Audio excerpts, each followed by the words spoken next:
Most people were taught to follow the rules with money. Save it, spend it, borrow it, pay interest, hope retirement works out. But what if the rules were written by the very system keeping you stuck? Welcome to Cashflow Legendz, the show where we challenge conventional financial thinking, expose the hidden leaks in your cash flow, and help families and business owners build more control, certainty, and legacy. This show is for educational purposes only, not financial, tax, or legal advice. Hosted by Nate, Brandon, and Brock. Money, cash flow, legacy. Break the rules. Build your legend. So one of the topics, Nate, that I remember vividly when we read Becoming Your Own Banker for the first time, remember, becoming your own banker means that the things that people are doing with your money in the traditional system, you can start creating an environment to do for yourself in your own personal life, your businesses, your family, all those things. But one of them was this concept or this mindset of headwinds versus tailwinds, because Nelson Nash, who wrote Becoming Your Own Banker, was a pilot. He's also a forester, so he's willing to think long range. And he talked about how in the pilot world, there's a lot of downtime. I think he described it some version of this way. There's a lot of downtime where you're almost bored out of your mind, and then sheer terror, every once in a while. Hours and the way he said it, good. Hours and hours of boredom. Yep. With a few seconds of with a few moments of sheer terror. Yeah. So here's something that you and I have seen over and over and over again in our own lives and getting to visit with people daily. Most people aren't broke. They may feel broke, or they may feel like they're not making progress, or they may feel like they can't get ahead. They are typically just leaking money or fighting an invisible headwind. Yeah, there's a quote that it was inspired by something that Garrett Gunderson said one time, and but what I've said before is a lot of money with the wrong philosophy will make you broke. A little money with the right philosophy, you can attain wealth through that. But a lot of money with the right philosophy, and that is where you really level up. So oftentimes, like you said, it's not a lack of money. It's just you're following the wrong philosophy. You're not focusing on increasing your rate of control. You're focusing on trying to increase your rate of return, which oftentimes leads to a lack of control. Hey, let's talk about some practical things that we see across the board, almost with everyone, no matter lots of money, just getting started, in between.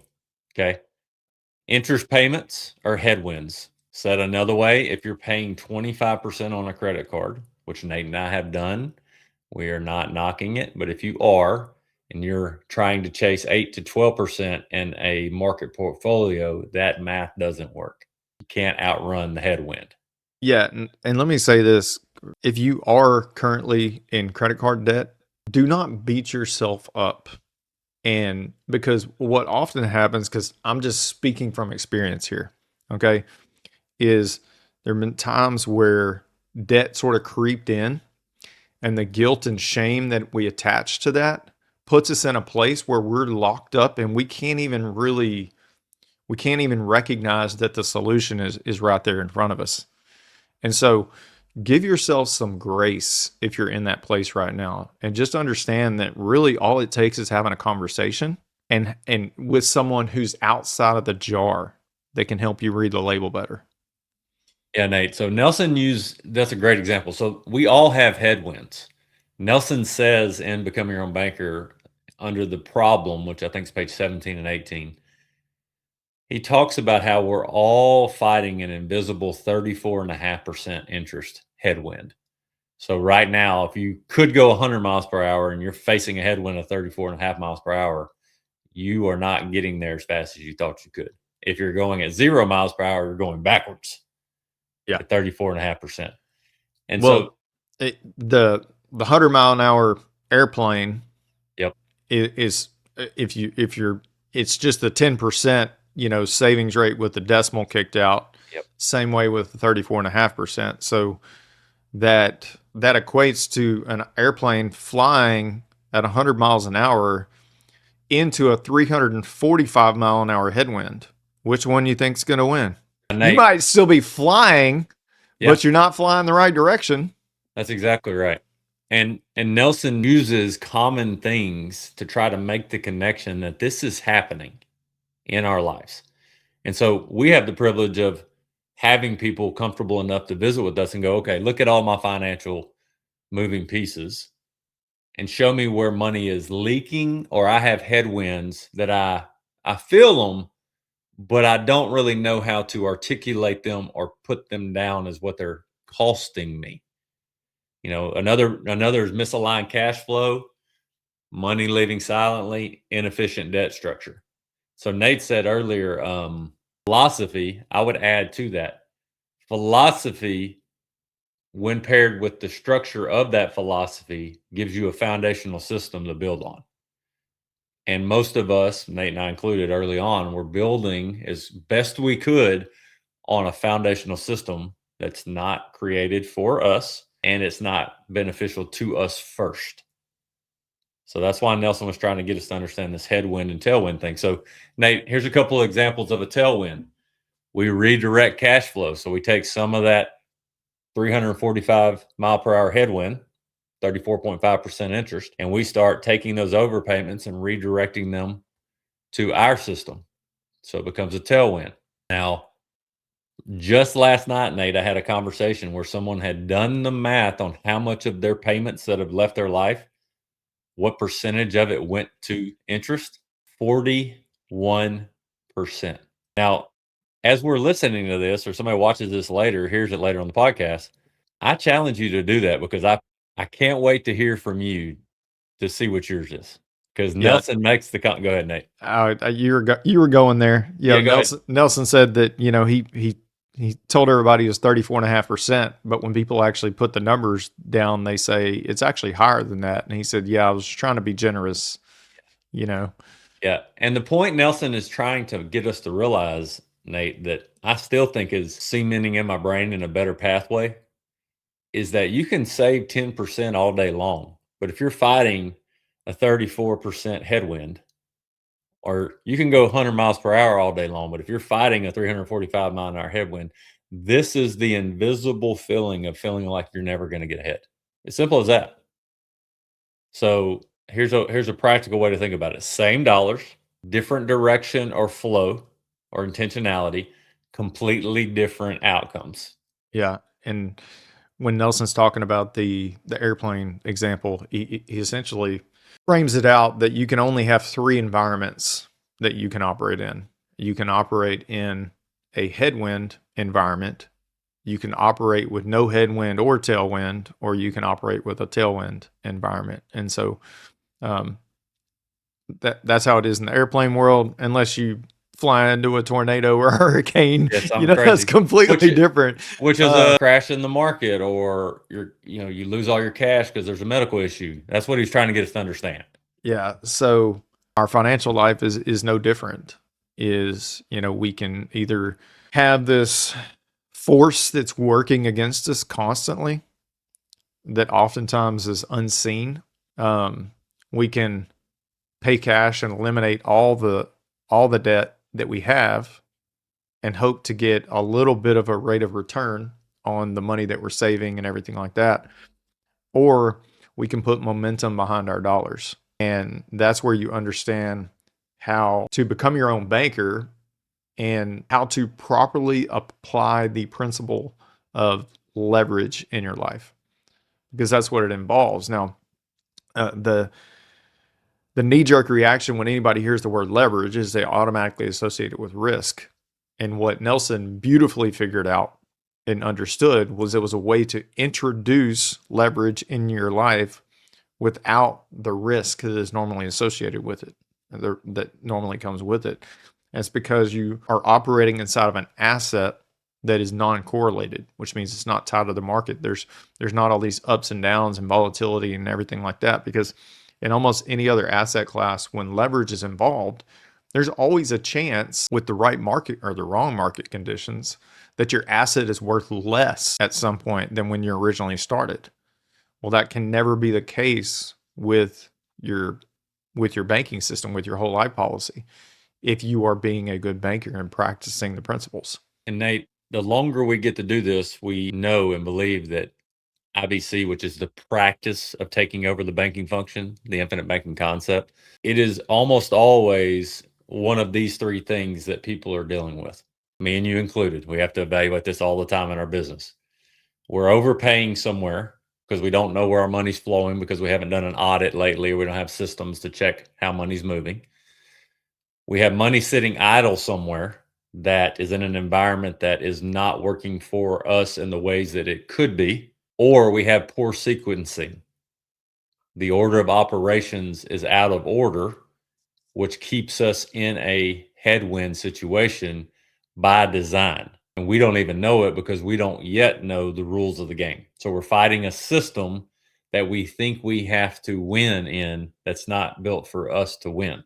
And once those things become aware, if we become aware of those in our life, Nate, then we begin to realize, like Nelson said, once we know what the problem is, we'll know what to do, or the solution becomes simple or clear. And that sounds outlandish, Nate, but the longer we've done this, I would say, and tell me what you think, but I would say understanding that quote from Nelson, once we know what the problem is, once we know what's going on, the solution becomes simple and you can drown out a lot of the noise. Well, and equate that to almost every occupation that's out there. Every occupation is solving problems at some level.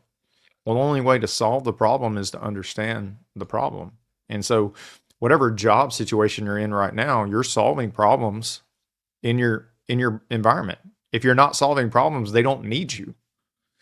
And so, if you're solving problems wherever you're going to work every day, why not learn, what these problems are that are out there when it comes to your money, which is one of the most important things, not the most important things, but one of the most important things that we do is generate income. And it has nothing to do with having a lot of money or anything like that. But we can't be oblivious to the fact that that is the way that we eat. That's the way we survive at some level. The quote from Ziegler comes up often: money's not everything, but it ranks right up there with oxygen. And so it's something that is important, is vital. And we're not saying go out and hustle, tap into that hustle culture and go make all the money that you can possibly make, hurting people along the way or anything like that. No, we're saying let's meet right where you are right now and see where are the ways that we can create efficiency in your life. When you start thinking about becoming your own banker, what you really start doing is leaning into becoming a thinker and an applier to new things that make sense to you. So you learn something new. So a lot of times we say it's like pulling out one brain, one database, and putting in a new one. And that is uncomfortable, and that's okay. Most people are way closer than they think, Nate. And it's not about doing more. It's about redirecting what's already being done more efficiently. Yep. And when they begin to see that, momentum and excitement occurs, because they go, I'm already exerting all this energy. It's just 30 to 40% of the efficiency is leaving before I ever get to the finish line. It reminds me of something that I'm part of a business network group here in Beaumont, and BNI All-Stars, shout out my BNI All-Star group. But one of the things that I share with them is, we are different in the fact that we focus on income under management, not assets under management, because what we've discovered is that if we can increase your rate of control, you can increase your rate of return.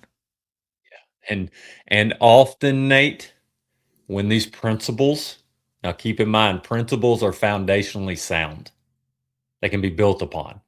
When you start building your money mindset around these principles, you chase less risk because you don't have to. Because the principles over long-term thinking allow you to have more certainty and control and more peace of mind. And you don't have to go chase rates of return and risk, because you're like, if I just keep doing what I've been doing more efficiently, we're going to be in a way better position. And that is probably one of my favorite parts of the privilege of what we get to do, Nate, is that aha moment where somebody basically goes, I'm already exerting all this energy. It's just in the wrong system, being guided by the wrong principles. Yeah. I can just change the system and the principles and keep way more of my money. And that's the coolest thing ever. Yeah. And so just to wrap up, I'm gonna requote myself from earlier. A lot of money with the wrong philosophy will leave you broke. A little bit of money with the right philosophy, you can create wealth. But a lot of money with the right philosophy will really level you up in a way that you never thought possible. And so you can follow the wrong philosophy and continue to live in frustration, or you can tap into the right philosophy, the one that is in alignment with who you are and your values, and the one that truly makes sense to you.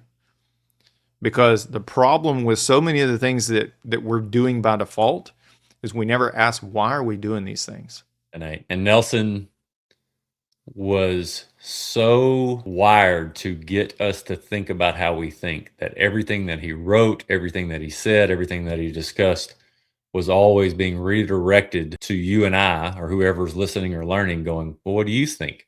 Why is that the case? Because once we know what the problem is, we'll know what to do. And that's a really cool thing. So, Nate, we'd be talking about this even if we were just living it and we didn't have a company built around it. That's actually how the company got started. We couldn't stop talking about it. That's right. That's right. We were just like, we might as well turn it into a business. We can't stop talking about it. For sure. We appreciate everybody's most precious resource, their time and listening or watching or checking in. Nate and I say this often, are not building a business to be busy. We're wanting to build a business with the right team and the right people and the right hearts and the right stewardship mindset to be on purpose. So you're not ever bothering us if you go, hey, I'd like to learn more. Where can I start? You're not ever bothering us if you go, hey, could I get on your schedule and just pick your brain about something? That is what we are here for, to see if you're ready to do some rethinking of your thinking. We'll provide the resources and teach you as much as you want to learn, as Nate likes to say. Till the next one, hope you have a blessed day. Thanks for listening to Cashflow Legendz. If this episode helped you think differently, subscribe to the show and share it with someone who needs to hear it.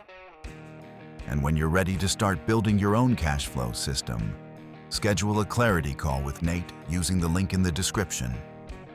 Money, cash flow, legacy, break the rules. Build your legend.